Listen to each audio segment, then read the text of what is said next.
Om Shanti. Good morning मीठे बच्चे।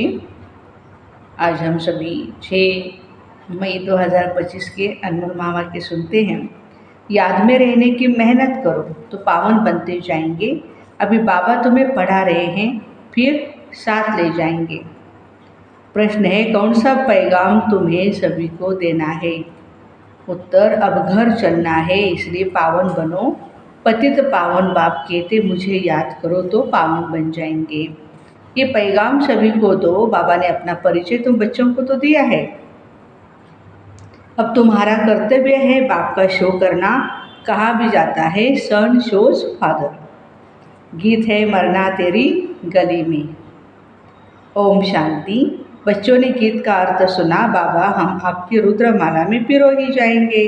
ये गीत तो भक्ति मार्ग के बने हुए हैं। जो भी दुनिया में सामग्री है, जप तप पूजा पाठ, ये सब है भक्ति मार्ग।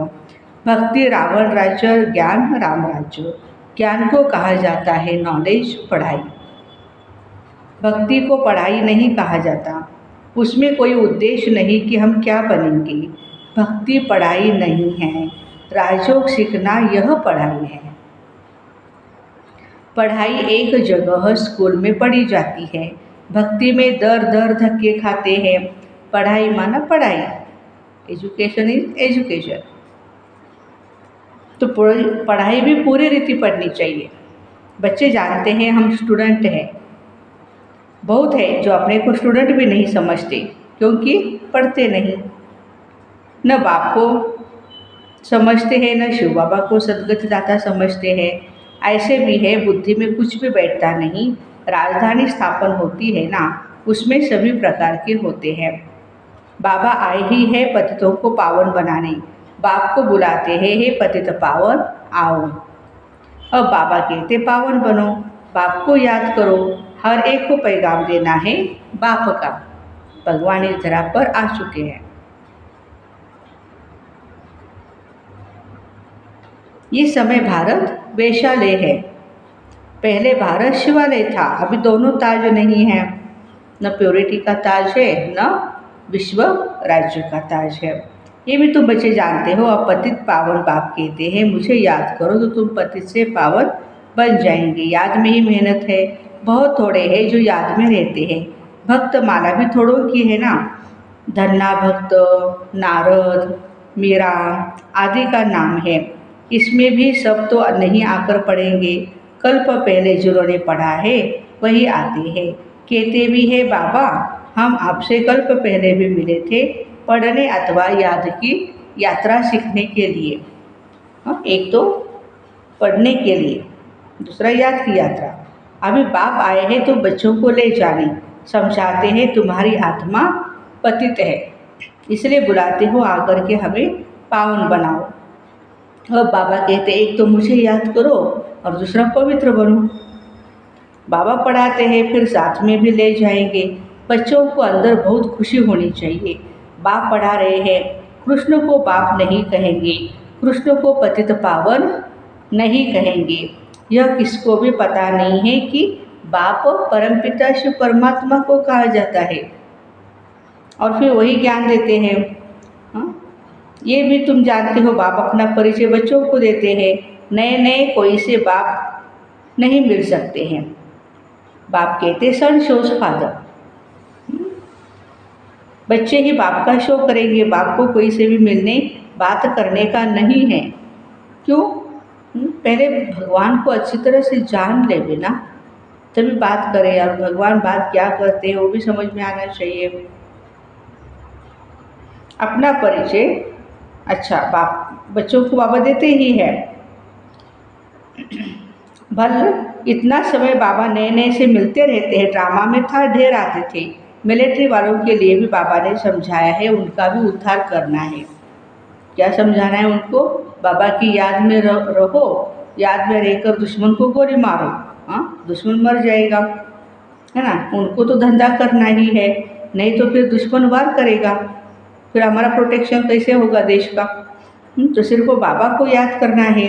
गीता में भी है, जो युद्ध के मैदान में शरीर छोड़ेंगे वह स्वर्ग में जाएंगे।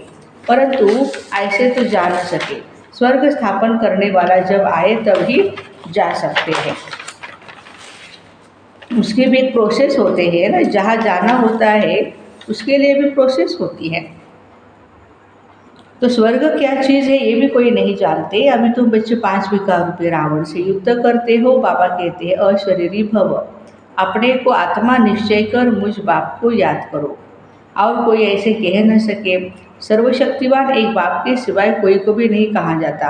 ब्रह्मा विष्णु शंकर को श्री नहीं कह सकते हैं। ऑलमाइटी अथॉरिटी एक ही बाप है। वर्ड ऑलमाइटी अथॉरिटी ज्ञान का सागर बाप को ही कहा जाता है। यह जो साधु संत आदि है वह है शास्त्रों की अथॉरिटी। भक्ति की भी अथॉरिटी नहीं कहेंगे, शास्त्रों की अथॉरिटी है। उन्हों का सारा मदार शास्त्रों पर है। समझते भक्ति का फल भगवान को देना है। भक्ति कब शुरू हुई कब पूरी होनी है ये भी पता नहीं। भक्त समझते हैं भक्ति से भगवान राजी होते हैं। भगवान से मिलने की इच्छा रहती है ना, परंतु वह किसकी भक्ति से राजी होगा, है ना। जरूर उनकी ही भक्ति करेंगे तब तो राजी होगा। तुम शंकर की भक्ति करेंगे तो बाप कैसे राजी होगा। क्या हनुमान की भक्ति करने से बाप राजी होगा। दीदार हो जाता है, बाकी मिलता कुछ भी नहीं। बाबा कहते मैं भर साक्षात्कार कराता हूँ, परंतु ऐसे नहीं कि मेरे साथ आकर के मिलेंगे। बाबा कहते परमात्मा से मिलने के लिए एक ही परमात्मा को हमें याद करना है। बाप कहते हैं तुम मेरे साथ मिलते कैसे हैं, जब उनको याद करेंगे। भगत भक्ति भी करते हैं भगवान से मिलने के लिए। कहते हैं पता नहीं भगवान किस रूप में आएंगे, इसलिए उन्हें उसको कहा ही जाता है ब्लाइंड फेथ। अभी तुम बाप से मिले हो, जानते हो वह निराकार बाप जब शरीर धारण करता है तभी परिचय देता है कि मैं तुम्हारा बाप हूँ। 5000 वर्ष पहले तुमको राज्य भाग्य दिया था, फिर तुमको 84 जन्म लेने पड़े। ये सृष्टि चक्र फिरता रहता है। द्वापर के बाद ही दूसरे धर्म आते हैं, अपना अपना धर्म स्थापन करते हैं। इसमें कोई बड़ाई की बात नहीं, बड़ाई किसकी भी नहीं है। ब्रह्मा की बड़ाई तब है जब बाप आकर के प्रवेश करते हैं, नहीं तो ये धंधा करता था। इनको भी थोड़े ही पता था मेरे में भगवान आएंगे। ब्रह्मा बाबू को भी कुछ पता नहीं था। बाप ने प्रवेश कर समझाया है कैसे मैंने इनमें प्रवेश किया, कैसे इनको दिखाया। मेरा सो तुम्हारा, तुम्हारा सो मेरा। देख लो, तुम मेरे मददगार बनते हो अपने तन मन धन से, तो उनके एवज में तुमको ये विश्व की बादशाही मिलेगी। तुम मेरे मददगार बनते हो। बाप कहते मैं साधारण तन में प्रवेश करता हूँ जो अपने जन्मों को नहीं जानते हैं, परंतु मैं कब आता हूँ कैसे आता हूँ ये किसको पता नहीं। अभी तुम देखते हो साधारण तन में बाप आए हैं, इन द्वारा हमको ज्ञान और योग सिखला रहे हैं। ज्ञान तो बहुत सहज है। नर्क का फाटक बंद हो स्वर्ग का फाटक कैसे खुलता है ये भी तुम बच्चे जानते हो। द्वापर में रावण राज्य शुरू होता है, अर्थात नर्क का द्वार खुलता है। नहीं और पुरानी दुनिया को आधा आधा में रखा जाता। तो अब बाबा कहते मैं तुम बच्चों को पति से पावन होने की युक्ति बताता हूँ। बाबा को याद करो तो जन्म जन्मांतर के पाप नाश हो जाए। इस जन्म के पाप भी बताने हैं, याद तो रहते ही है कि क्या क्या पाप किए हैं, क्या क्या दान पुण्य किया है, इसको अपने छोटेपन का पता है। श्री कृष्ण का ही नाम है सावरा और गोरा, श्याम सुंदर। उनका अर्थ भी कभी कोई की बुद्धि में नहीं आएगा ना। नाम श्याम सुंदर है तो चित्र में काला बना दिया। रघुनाथ के मंदिर में देखेंगे वहाँ भी काला, हनुमान का मंदिर देखो तो सबको काला ही बनाते हैं। यह है ही पतित दुनिया। अभी तुम बच्चों को ओना मन फिक्र है हम सावरे से सुंदर बने, गोरे बने, उसके लिए तुम बाबा की याद में रहते हो। बाबा कहते हैं बच्चे ये तुम्हारा अंतिम जन्म है, मुझे याद करो तो पाप भस्म होंगे। जानते हैं बाबा आए हुए हैं तो जरूर शरीर भी यहाँ ही छोड़ेंगे, शरीर से थोड़े ही ले जाएंगे। पतित आत्माएं भी जा न सके, जरूर बाप पावन बनने की युक्ति बताएंगे। तो कहते हैं मुझे याद करो तो विकर्म विनाश हो। भक्ति मार्ग में है अंधश्रद्धा। शिव काशी कहते हैं, फिर कहते हैं शिव ने गंगा लाई, भागीरथ से गंगा निकली। अब पानी माथे से कैसे निकलेगा। भागीरथ कोई ऊपर पहाड़ पर बैठा है क्या जिसकी जटाओं से गंगा आएगी। पानी जो भी बरसता है उसके पीछे भी एक साइंस है ना। सागर से वो पानी खींचता है, जो सारी दुनिया में पानी जाता है। समुद्र की पानी के ऊपर सूर्य की किरणें जैसे पड़ती रहती है तो भाप बन जाती है, वेपराइजेशन होता है।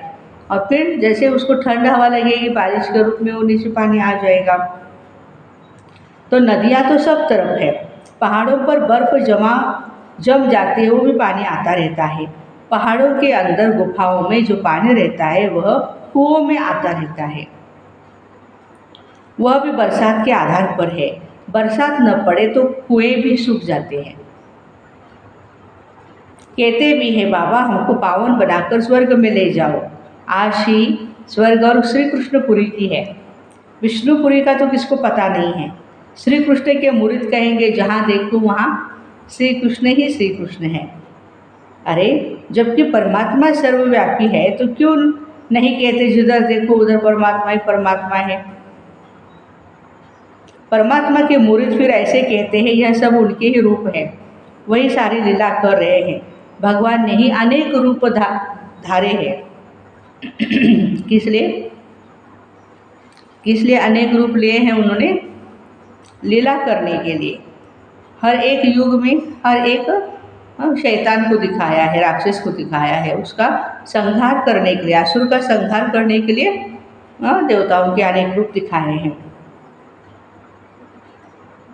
परमात्मा की दुनिया स्वर्ग में देखो, वहाँ कोई गंध की बात नहीं, यहाँ हर जगह पे गंध ही गंध है। फिर यहाँ कह देते हैं परमात्मा सर्वव्यापी है, परमात्मा ही सुख देते हैं। बच्चा आया सुख हुआ, बच्चा मरा दुख हुआ। अरे भगवान ने तुमको चीज़ दी फिर वापस ले ली, तो इसमें तुमको रोने की क्या दरकार है?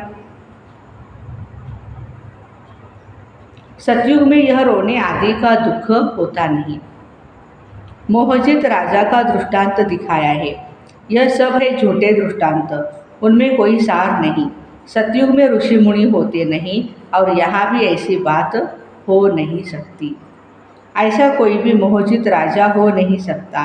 भगवान वाच यादव कौरव पांडव क्या करत भय, तुम्हारा बाबा से योग है। बाबा कहते हैं मैं तुम बच्चों द्वारा भारत को स्वर्ग बनाता हूँ। अब जो पवित्र बनते हैं वह पवित्र दुनिया के मालिक बनेंगे। कोई भी मिले उनको यह बोलो भगवान कहते हैं मामेकम याद करो, मेरे से प्रीत लगाओ और कोई को भी याद नहीं करो। यह है अव्यभिचारी याद, यहाँ कोई जल आदि नहीं चढ़ाना है। भक्ति मार्ग में धंधा आदि करते याद करते थे ना, गुरु लोग भी कहते हैं मुझे याद करो, अपने पति को याद नहीं करो। तुम बच्चों को कितनी बातें समझाते रहते हैं। मूल बात है, कौन सी मूल बात है? शिव बाबा का सभी को पैगाम देना, बाबा का परिचय देना।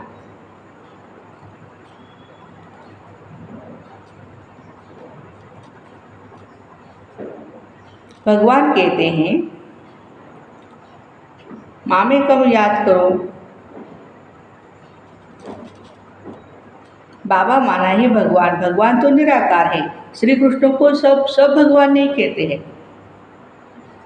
कृष्ण तो बच्चा है, शिव बाबा इसमें प्रेरणा होता तो तुम होते क्या? हम भी नहीं होते। शिव बाबा ने इन द्वारा तुमको एडॉप्ट किया, अपना बनाई। माता भी है और पिता भी है। माता तो साकार में चाहिए ना, वो तो है ही पिता। तो ऐसे ऐसी बातें अच्छी धारण करो। तुम बच्चों को कभी भी किसी भी बात में मूंझना नहीं है, पढ़ाई को कभी भी नहीं छोड़ना है। कई बच्चे संग दोष में आकर रूठ कर अपनी पाठशाला खोल देते हैं, नई नई पाठशालाएँ खोलते हैं। कोई बात बनती नहीं है या कुछ झगड़ा वगैरह हो जाता है तो अपनी गीता पाठशाला बनाते हैं। तो बाबा कहते हैं अगर आपस में लड़ झगड़ करके जाए अपने पाठशाला खोली, पहले से ही एक सेंटर है जो मधुबन ने उनको सैंक्शन किया हुआ है और फिर ग्रांटेबल है और फिर जा कर के दूसरा गीता पाठशाला खोलते हैं और फिर वहाँ पर बहनें भी रहने लगती है। तो बाबा कहते हैं ये क्या है? लड़ झगड़ करके यदि दूसरी पाठशाला खोली तो ये भी मूर्खता है। रुठते हैं पाठशाला खोलने के लायक ही नहीं है। वो देह अभिमान तुम्हारा चलेगा ही नहीं, क्योंकि बुद्धि में बस दुश्मनी ही दुश्मनी है और वही दुश्मनी याद आती रहेगी। कुछ भी किसको समझा नहीं सकेंगे। ऐसे भी होता है जिसको ज्ञान देते हैं ना वह दिखे चले जाते हैं, और जो ज्ञान देने वाला है वो खुद गिर पड़ता है। खुद भी समझते मेरे से उनकी अवस्था अच्छी है, पढ़ने वाला राजा बन जाए और पढ़ाने वाला दास दासी बन जाए। ऐसे ऐसे भी होता है। इसलिए अटेंशन, पुरुषार्थ कर बाप के गले का हार बनना है। बाबा जीते जी मैं आपका बना हूँ। बाबा की याद से ही बेड़ा पार होना है। अच्छा, मीठे मीठे सिकिलदे बच्चों प्रति माता पिता बाप दादा का याद प्यार और गुड मॉर्निंग। रूहानी बाप की रूहानी बच्चों को नमस्ते। हम रूहानी बच्चों की रूहानी माता पिता बाप दादा को याद प्यार, गुड मॉर्निंग और नमस्ते। वाह बाबा वाह, शुक्रिया बाबा शुक्रिया। धारणा के लिए मुख्य सारे, कभी भी किसी बात में मूंझना नहीं है। आपस में रुठकर पढ़ाई नहीं छोड़नी है। दुश्मनी बनाना भी देह अभिमान है। संग दोष से अपनी बहुत बहुत संभाल करनी है। पावन बनना है, अपने चरण से बाबा का शो करना है। सेकंड पॉइंट, प्रीत बुद्धि पर एक बाप की अव्यभिचारी याद में रहना है। तन मन धन से बाप के कार्य में मददगार बनना है। वरदान, न्यारे और प्यारे बनने का राज जानकर राजी रहने वाले राजयुक्त भव। जो बच्चे प्रवृत्ति में रहते न्यारे और प्यारे बनने का राज जानते हैं, वे सदा स्वयं भी स्वयं से राजी रहते हैं, प्रकृति को भी राजी रखते हैं। साथ साथ सच्ची दिल होने के कारण, इम्पोर्टेंट वर्ड है, सच्ची दिल होने के कारण साहेब भी माना परमात्मा भी सदैव उन पर राजी रहते हैं। ऐसे राजी रहने वाले राजयुक्त बच्चों को अपने प्रति व अन्य किसी के प्रति किसी को भी काजी बनाने की जरूरत नहीं है, क्योंकि वह अपना फैसला अपने आप ही कर लेते हैं। इसलिए उन्हें किसी को भी काजी, वकील या जज करने की या बनाने की जरूरत नहीं है। स्लोगन, सेवा से जो दुआएं मिलती है वे दुआएं ही तंदुरुस्ती का आधार है। अव्यक्त इशारे, रूहानी रॉयल्टी एंड पर्सनालिटी, प्योरिटी की पर्सनालिटी धारण करो। जैसे स्थूल शरीर में विशेष श्वास चलना आवश्यक है, ब्रीदिंग, श्वास नहीं तो जीवन नहीं, नो लाइफ। ऐसे ब्राह्मण जीवन का श्वास है पवित्रता। 21 जन्मों के प्रारब्ध का आधार है पवित्रता। आत्मा और परमात्मा के मिलन का आधार पवित्र बुद्धि है। संगम युग प्राप्तियों का आधार और भविष्य में उच्च पद पाने का आधार है पवित्रता। इसलिए पवित्रता की पर्सनालिटी को वरदान के रूप में धारण करो। तो ऐसे न्यारे प्यारे बनने का राज जानकर राजी रहने वाले राजयुक्त भाई बहनों को ओम शांति। Have a nice day.